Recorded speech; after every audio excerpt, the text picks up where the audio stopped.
আসসালামু আলাইকুম রহমতুল্লাহ। আশা করি সবাই ভালো আছেন। আমি ডাক্তার মোহাম্মদ শিহাবুদ্দিন। নিয়মিত রোগী দেখছি হোমিওপ্যাথি স্বাস্থ্য কাননের রিউমাটোলজি বিভাগে। এই বিভাগের একটি গুরুত্বপূর্ণ রোগ নিয়ে আজকে আলোচনা করব, যেই রোগের কারণে আজ অনেকেই ঠিকমতো নামাজ পড়তে পারছেন না। তাই তো আমরা দেখতে পাচ্ছি অধিকাংশ মসজিদে চেয়ারের ব্যবস্থা রয়েছে। কেন এই চেয়ারে বসে নামাজ পড়া? কারণ তাদের কষ্ট হয়। কি কষ্ট হয়? হাঁটুতে ব্যথা অথবা কোমরে ব্যথা। এই ব্যথা অনেক কারণে হতে পারে। তার মধ্যে প্রধান কারণ হচ্ছে ক্ষয়। অর্থাৎ আমরা এই শব্দটা এখন প্রায়ই শুনতে পাই, হাড় ক্ষয়। এই হাড় ক্ষয়টা সবথেকে বেশি যেখানে হয় সেটা হচ্ছে হাঁটু বা নি জয়েন্ট। আরেকটা হচ্ছে লাম্বার রিজন অর্থাৎ কোমরে।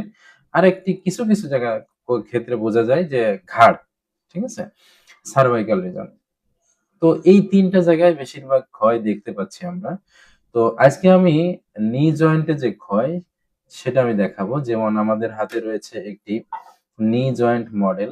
তো এখানে আমরা একটু লক্ষ্য করি, ক্ষয়টা আসলে কোথায় হয়? এটা তো পুরোটাই হাড়, তাই না? তো এই হাড়ে কি আসলে ক্ষয় হয়? ক্ষয় হয়ে হাড় পচে গলে যায়? আসলে বিষয়টা এটা না। হয় কি, হাড়ের এই যে হাঁটুর জয়েন্ট, এই জয়েন্টের ভিতরে এটা হেড অফ হিউমার অর্থাৎ ফিমারের মাথা, এটা আরেকটা হাড়ের মাথা।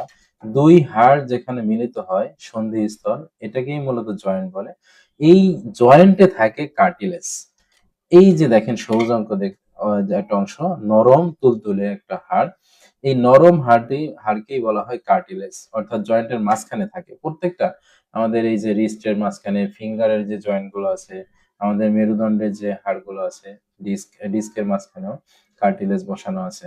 কার্টিলেজ না থাকলে একটি হাড় আরেকটি হাড়ের সাথে ঘর্ষণ লেগে ব্যথা ব্যথা করবে, শব্দ হবে। তো এই কার্টিলেজ হচ্ছে মূলত জয়েন্টকে পরিচালনা করে। ব্যথা লাগে না, এক হাড়ের সাথে আরেক হাড়ের ঘষা লাগে না। তো এই কার্টিলেজের মূলত ক্ষয় হয়। এই ক্ষয়কেই বলা হয় হাড় ক্ষয়। তখন কার্টিলেজের সামান্য একটু ক্ষয় হলেই ব্যথা হয়। তো দেখা যাচ্ছে যে অনেক চিকিৎসায় অনেকে নিয়ে থাকেন। তো অনেক থেরাপি আছে, থেরাপি নিচ্ছেন। কিন্তু অনেকেই জানে না হোমিওপ্যাথিতে এই কার্টিলেজ ক্ষয়ের চমৎকার মেডিসিন রয়েছে। খুব ভালো ঔষধ রয়েছে, যেগুলো সেবন করলে অন্যান্য চিকিৎসার তুলনামূলক এই হোমিওপ্যাথি ওষুধে আরো দ্রুত হাড় ক্ষয়কে সমাধান করতে সক্ষম। সুতরাং আপনারা যারা হাড় ক্ষয়ে ভুগছেন, অন্তত একবার হলেও হোমিওপ্যাথি চিকিৎসা নিয়ে দেখতে পারেন। হোমিওপ্যাথি চিকিৎসা নিয়ে আমি আপনাদেরকে আশ্বস্ত করছি, আরো আপনারা ভালো রেজাল্ট পাবেন, ভালো থাকবেন, আরো দ্রুত সুস্থ হবেন। তাই সুস্থ থাকেন, ভালো থাকেন। আমাদের হোমিওপ্যাথি স্বাস্থ্য কাননের